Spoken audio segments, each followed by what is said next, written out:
대한민국 현대 정치사의 산 증인이자 박근혜 대통령의 사촌 형부이기도 한 김종필 전 국무총리가 최순실 국정 개입 파문에 대해 입을 열었다. JP는 사태의 시발점이라고 할 수 있는 1970년대의 영예 박근혜와 최태민 목사의 관계를 가장 잘 아는 인물이다. 11월 3일 서울 청구동 자택에서 시사저널 경영진 및 기자들을 만난 JP는 박근혜, 최태민 두 사람에 대한 것을 과감없이 털어놨다. JP는 90세의 고령임에도 불구하고 1950년대 에피소드까지 정확하게 기억했다. 거동이 불편한 JP였지만 총기는 전과 다르지 않았다. 박근혜 대통령 및 최태민 일가에 대한 JP의 수레는 거침이 없었다. 그러나 행간에는 박 대통령에 대한 연민이 진하게 배어 있었다. 난세에 대한 개탄과 나라 장래에 대한 우려도 마디마디 이어졌다. JP는 심상기 서울미디어그룹 회장과 시사저널 권대호 사장, 박영철 편집국장 등의 1시간 반에 걸친 껄끄러운 질문에도 찡그리지 않고 소상하게 답변했다. 지금까지 밝혀지지 않았던 박정희 대통령이나 유경수 여사를 둘러싼 일화 등을 회고하는 JP에게선 숙연함마저 느껴졌다. 언제 생을 마감할지 모르는 거목의 허심탄회한 증언이기에 한순간도 긴장을 늦출 수 없는 자리였다. 나라가 어지럽습니다. 큰일이요. 저 지경을 만들어놨으니. JP 같은 나라의 어른들이 나서주셔야 하는데요. 다 소용없어. 누가 나선들. 몸도 이래가지고. 한강옥 씨가 이번 개각에서 청와대 비서실장으로 발령이 났습니다. 총리에는 김병준 전 청와대 정책실장이 지명되고요. 한강옥? 고르다가 야당 사람 옆에 데려다 놓고 박근혜 대통령이 무슨 생각을 하는지 알 수가 없어. 체제 좀 잘 가르치듯이 그러셨어요. 그거 뭐 내 말 들을 사람이오? 옛날부터 총재님 이야기를 전혀 안 들었나요? 전혀 안 듣는 친구야. 대통령이 주변 관리를 너무 잘 못하는 것 같습니다. 하나도 말하고 싶지도 않아. 뭘 하는 사람들인지 알 수가 없어요. 그래서 내가 상관하고 싶지 않고. 대통령 하야는 물론이고 탄핵 여론도 만만치 않습니다. 하야? 죽어도 안 해. 그 고집을 꺾을 사람 하나도 없어. 남자 같으면 융통성도 있고 할 터인데. 아버지 박정희 대통령도 못 꺾었다면서요. 박 대통령, 유경수 여사 나쁜 점만 물려받았다. 이러니 저러니 해도 박 대통령에게 바른 말 할 수 있는 사람은 김 총재밖에 없지 않습니까? 없어. 내 말 듣지도 않아. 옛날부터 그랬어요. 저희 아버지 어머니 말도 안 들었어요. 최태민이란 반 미친놈 그놈하고 친해가지고 자기 방에 들어가면 밖에 나오지도 않았어. 그러니까 최태민과 관련해 별의별 소문이 다 돈 것 같습니다. 하루 이틀도 아니고 아침부터 깜깜할 때까지 뭔 얘기를 하고 무슨 짓을 하는지 모르지만 들어앉았으니 그렇지. 오죽하면 박정희 대통령이 정보부장 김재규에게 그 최태민이란 놈 조사 좀 해봐. 뭐하는 놈인지 그랬을까. 김재규가 아버지가 조사를 지시한 것이라고 했더니 그네는 맘대로 해보라며 고함을 지르고 야단을 쳤어요. 아버지한테 찾아가서 울고불고 난리를 부렸지. 그랬던 사람이 지금 대통령이다? 우습지 뭔가. 박근혜 대통령이 최순실을 어떻게 생각할까요? 몰라. 그들이 뭐 하려고 접촉하는지 내가 알 턱이 없지. 알려고 하지도 않고. 어쨌든 최태민이 혈맹이니까 믿고 뭐 좀 부탁도 하고 뒤에 가서는 박근혜 축혀대고 뭐 해주고 하니까. 대화가 JP 건강과 나이로 옮겨가면서 유명한 점수가 백운하고로 이어졌다. 백 씨는 1961년 5.16 군사 쿠데타 2개월 전 자신의 집을 찾아온 이웃군 중령 JP가 묻지도 않았는데 혁명 성공을 예언, JP를 놀라게 했었다. 백 씨는 JP가 88세를 넘긴다고 예언한 바도 있다. 백운학이 총재께서 88세 이상 산다고 예언했다지요. 박정희 대통령에 대해선 뭐라고 했습니까? 맞는 얘기네. 지금 내 나이 90을 넘겼으니 내가 그에게 박 대통령은 어떠냐라고 물었더니 한참 눈 감고 있다가 그러더군. 말년에 험하십니다 라고 몇 살이라고는 얘기 안 하지만 말년에 험합니다. 험해. 이렇게 말하더라고. 다 맞았지 뭐야. 박정희 대통령에게 그 얘기는 안 했어. 백운학 씨가 박근혜 대통령은 관상도 안 봐줬어요? 관상 봐줄 수 있나? 박근혜는 천하가 제 소나기에 온다고 생각하고 있었어. 그런 신념화를 하게 한 게 최태민이야. 반 미쳤지 뭐. 지금 저러고 앉았는 거 그때 미친 거 그대로야. 전에 박근혜 대통령이 최태민 애가 있으면서 무슨 정치를 하려고 하냐고 말씀하신 적이 있습니다. 그런 얘기가 인터넷에 떠돌아다니는데요. 벌컥 역정을 내면서 무슨 말이야? 내가 그런 말을 할 리가 있나? 그런 말이 인터넷을 쳐보면 나옵니다. 어디에 그런 게 있어? 누가 그랬어요? 배석했던 JP 특보가 증권가에 놔두는 찌라시 내용입니다. 이런 게 돌아다니기에 사이버 수사대에 신고하고 고소를 하려 해도 누가 그런 내용을 처음 퍼뜨렸는지 알 수가 없답니다. 퍼뜨린 자를 특정할 수가 없어서 고소를 할 수가 없고 인터넷에서 지울 수도 없습니다. 라고 보고하자 어떤 놈이 그런 허튼 소리를 해? 다른 사람도 아니고 천하의 JP가 그랬다니까 진실처럼 떠들고 있습니다. 어떤 놈이 박근혜하고 내 사이를 끊어놓으려고 그런 짓을 했구만. 박근혜는 어디서 그런 소문을 들었을 게야. 그러니 눈이 뒤집히게 됐지. 그런 얘기를 내가 할 턱이 있나. 사실도 아닌데. 최태민이란 자식이 미쳤거든. 하여튼 당시 최태민은 늙어서 애를 못 만들어. 활동할 때 이미 70세가 넘었으니 불가능해. 하여튼 고얀 놈이 얼마든지 있어. 박 대통령 고집이 원체 강해서 물러나지 않을 것이란 전망이 우세합니다. 누가 뭐라고 해도 소용없어. 5천만 국민이 달려들어서 내려오라고 네가 무슨 대통령이냐고 해도 거기 앉아있을 게다. 그런 고집쟁이야. 고집 부리면 누구도 손댈 수가 없어. 총재께서 지적하신 고집이라는 게 아버지 닮아서 그런가요? 박정희 대통령은 그런 고집이 없었어. 사실 박 대통령처럼 약한 사람이 없어. 내가 잘 알지. 약한 것을 강한 것처럼 가장한 거야. 혁명도 처음에는 내가 하자고 했어. 박 대통령은 처음에는 응하지 않았지. 오히려 뭐 때문에 그런 소리를 하냐고 화를 냈어. 그래서 한번 뒤집어 놓아야 나라가 될 텐데 선두에 서십시오라고 했더니 그제야 피식 웃으시더만. 한참 지난 뒤 근데 나도 좀 혁명을 할 때가 왔다고 생각하는데 라고 했고 내가 그러면 합시다 라고 해서 혁명을 한 거야. 박근혜 대통령이 아버지 박정희 대통령 단점을 닮았다고 하셨는데 단점이란 게 어떤 것인가요? 박정희 대통령에게 모자란 점이 몇 가지 있어. 약해. 알려진 것과 달라. 그렇게 약한 사람이 없어. 약하니 의심이 잘하고. 그렇다면 박근혜 대통령 고집이 어머니 쪽을 닮았다는 말이 되는데요. 6XX라고 알아? 그 유경수 여사의 아버지 육종관 씨가 고향에서 6XX라고 그랬어. 욕심이 많다고. 그뿐이 아니야. 길러준 사람 고맙다고 하나 동네 사람들이 그래서 붙인 별명이야. 그만하면 알 거 아닌가. 어려운 사람들을 따뜻하게 보살핀 분으로 많은 이들이 기억하는데요. 얼마나 거시기 했는지 얘기할까? 우리 집사람이 내가 미국 보병학교에 유학 갔을 때 딸 예리를 낳았지. 돌봐주는 사람이 없고 쌀도 없으니 굶었대. 그걸 보다 못한 박정규, 나중에 청와대 경호실장, JP가 하사관이던 그를 육군 종합학교에 보내 소위로 인간. 제 고향에 내려가 쌀 한 가마를 가져다 주어 끼니를 때웠다는구만. 그래 이게 대법한 소리야? 그게 무슨 말씀이십니까? 유교사가 애를 낳은 산모더러 밥 먹었냐고 물어보지도 않더래. 저쪽에선 숟가락 밥그릇 달그락거리는 소리가 들리는데도 벽에 걸린 부인 박여사 사진을 가리키며 저 사람이 날 붙들고 울고불고 하잖아. 어머니같이 온순한 분으로 아는데 설마 겉으로 보이는 모습 보고 해석하면 100번 틀려.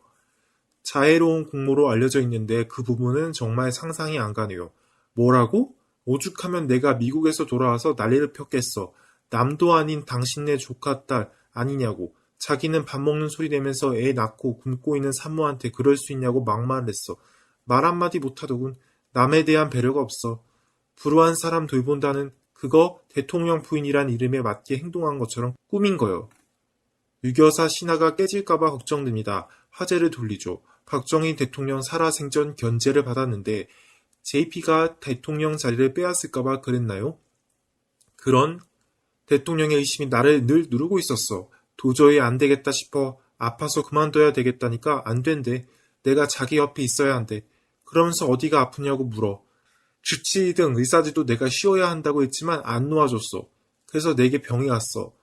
의사들이 정말 좋지 않으니 쉬게 해야 합니다. 라고 하니까 그때서야 할 수 없지. 그렇게 나빠요? 멀쩡하던데? 라면서 풀어주더라고. 박 대통령은 나를 옆에 놔두고 눌러야 할 사람으로 알았어. 자유롭게 놔두면 무슨 일을 벌일지 몰라 경계했던 것이지. 그렇게 생각한 거야. 나는 조금도 다리를 펼 수가 없었어. 운신폭이 제한됐었다는 뜻. 내가 말을 안 했지만. 그 정도였습니까? 욕심 잡고 나니 나를 의심하는 거야. 하도 의심하기에 하루는 제가 나세르 이집 전 대통령입니까? 왜 자꾸 의심하십니까? 라고 되들었어. 무슨 소리냐 하면 나세르는 자기가 쿠데타 일으킬 때 모셨던 윗사람 나기부 대통령 모가지 비틀어서 대통령 됐거든. 내가 당신 조카 딸 남편이고 그러면 내가 조카 아니냐고 했지. 절대 딴 생각 안 하는 놈인데 왜 자꾸 의심하느냐고 되들었어. 그때 박 대통령이 내가 좀 의심도 해. 그렇게 말했어. 했어가 아니라 해 라고 의심을 하고 있다는 말이지. 그러니까 박정희 대통령이 미안하다고 하던가요? 쓰는 숨만 짓더구만. 말은 못하지. 이 자식이 내 속에 있는 것을 다 알고 있구나 라고 여겼겠지. 그러니 쓰는 숨밖에 안 나온 거지. 웬만하면 내가 그런 생각할 리가 없잖아. 내가 그런 생각할 리가 없잖아 라는 정도는 말할 텐데 아니었어. 그것도 안 해. 안색이 조금 변했을 뿐이야. 근데 내가 구렁이 같은 놈이라서 상대의 속은 다 보고 있거든. 하지만 충청도 사람은 생각은 그래도 동지를 배반하거나 윗사람을 해치는 행동은 안 해. JP 당신은 박정희 대통령의 삼선 개헌 찬성 압력에 굴복하지 않았습니까? 버틸 수 없었나요? 역사가 바뀌었을 수도 있는데. 청와대에 들어오라고 해서 갔더니 박정희 대통령이 지무실 바닥에 털썩 주저앉는 거야. 임자 혼자 살려고 그래?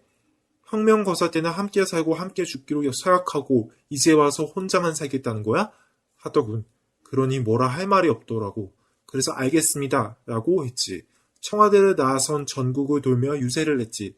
내가 말린다고 삼선 개헌이 멈출 상황이 아니었어. 올해 초 편해신 회고록에는 박정희 대통령과 관련해 안 좋은 내용은 없던데요. 회고록이 아니고 증언록이야. 있던 일을 한 번 더 내가 확인하기 위해 증언을 하겠다는 뜻에서 증언록이라고 했어. 거기서 박정희 대통령에 대해서 나쁜 소리는 한마디도 안 했어. 나오면 인식이 달라질 정도요. 뭐 다 아는 한 가지 사례만 보더라도 그렇지. 계집에 데려다 술 마시다가 제일 믿는 부하한테 총 맞았잖아. 그걸 뭐라고들 해석하느냐고? 그런 불행은 있을 수 없는 일이야. 당하게끔 했다고. 물론 위대한 사람이야. 틀림없지. 박 대통령 시해 사건이 났을 때 그분을 모셔다가 수도 육군병원에 뉘었어. 어쩌면 그리도 작게 보이던지. 그때 내가 영어로 He's not a big man but a big man 이라고 했어. 머리맡에 서서 그랬어. 박정희 대통령도 권력을 잡고 보니까 욕심이 자꾸 났고 사람이 그래서 망하는 거지. 증언록에 그런 것들 썼으면 더 재미있었을 텐데 1절 박 대통령 관련은 건드리지 않았어. 증언록에 한마디도 안 나오지. 국민들이 통 크고 이해력이 많고 자기를 희생시키면서 나라 구원본으로 기억하는 게 나을 거야. 그런 분을 제일 측근이 좋지 않은 말을 남겨놓으면 안 좋다는 생각에서 박 대통령 나쁜 얘기는 일절 안 했어. 기자들이 자꾸들 있을 거라고 물어보는데도 없다고 했어. 책에도 안 썼지. 대통령 물러나라고 많은 국민이 외치니 나라 앞날이 어떻게 될까요? 행적이 너무나 분명하고 거짓을 말하는 바람에 주워 담기도 어려운 상황입니다.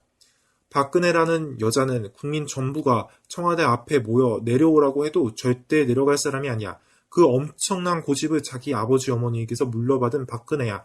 유교사의 이중적. 박근혜 대통령이 민심을 거슬러 저렇게 고집을 피우면 본인도 불행하고 나라에도 불행한 사태가 계속될 텐데요. 안 고치면 불행한 사태 계속되지. 지금의 엉터리 같은 나란 일이 계속되지. 하지만 대통령직을 절대 그만두지 않았습니다. 무슨 짓을 하든 그 고집이 그래. 그 말 많은 최태민과 관련해 다른 얘기는 없나요?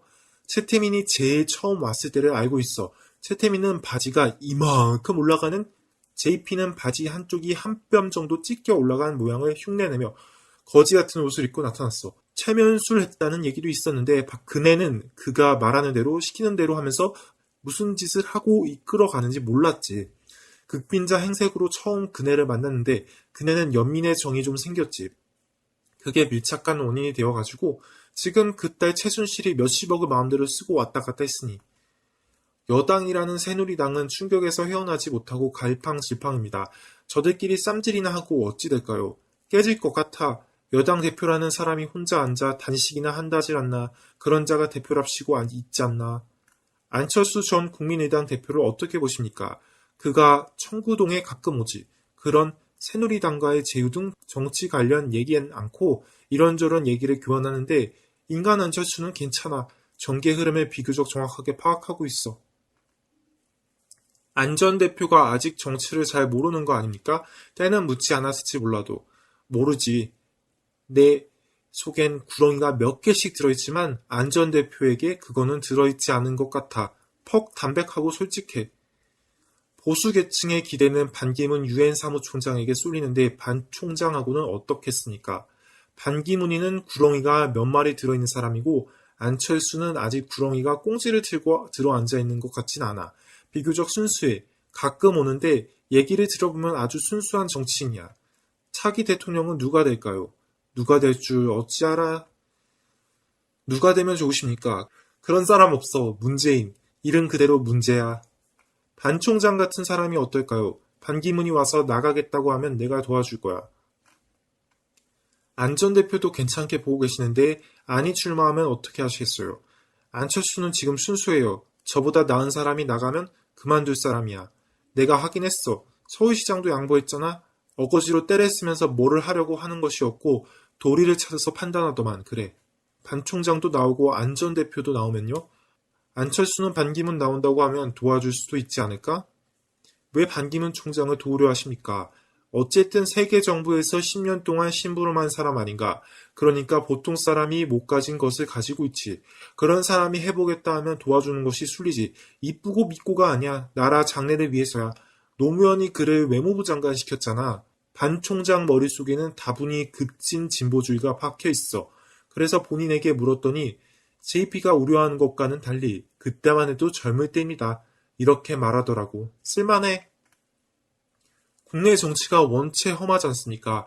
외교관 출신이 와서 감당할 수 있을까요? 험한 것은 박 대통령이 그만둬야 풀려. 조금이라도 풀려. 그나마. 이처럼 어려우니 지금쯤 박 대통령이 총재께 자문을 구할 만도 한데요. 아이고 나를 개똥으로 아는데 뭘 니까짓 게 나이나 먹었지 뭘 아느냐. 그 정도야. 저보다 더 잘 알고 더 경험을 가지고 나라 사랑하는 사람도 없다는 생각이니 어쩌겠나. 막상 의지하고 도와줄 사람은 나밖에 없을 텐데도 그래. 안 찾아와도 한마디 해주셔야 하지 않을까요? 대통령이 자신을 고치도록 나라를 위해서라도. 박 대통령이 찾아와야지. 그 동생 지만이나 근령이 내 옆에 얼씬거리지 말라고 단단히 해놔. 말도 안 하는 사이가 되는데 뭘. 누가 고쳐? 본인이 고쳐야지. 대통령 출마 전엔 청구동에 왔었죠. 한 번 왔어. 아래층에서 만났어. 도와달라고 하더구만. 호칭을 뭐라고 했습니까? 뭐 그대로 총재님. 그럴 때는 형부라고 불러야 마음이 통하는 거 아닐까요? 형부라고 부를 정도로 정서가 정돈된 여자가 아니야. 그냥 총재라고 불렀어. 아내가 죽었을 때도 왔어. 잠깐 묵념을 하더니 내가 이쪽 방에 있었는데 말을 안 해. 그냥 와서 나를 보고는 앉았다가 갔어. 한마디로 천상천하 유아독존이야. 저 혼자만 똑똑하고 나머지는 다 병신들이야. 그래도 따끔하게 한마디 해주시죠. 간접적으로라도 들어가게. 싫어. 잘못 얘기하면 묘속에 들어가서도 나를 미워할 거야. 그 정도로 지독한 사람이야. 회복 불능인 사람이야. 나라 앞날이 대단히 걱정스럽습니다. 자기 운명의 길을 걷겠지. 누가 뭐라고 해도 고집스러운 성격에다 더 나쁜 것은 저 위엔 없다고 생각하는 게야. 정상에 앉아서 모두 형편없는 사람들만 있다고 생각하는 사람에게 뭔 얘기를 해.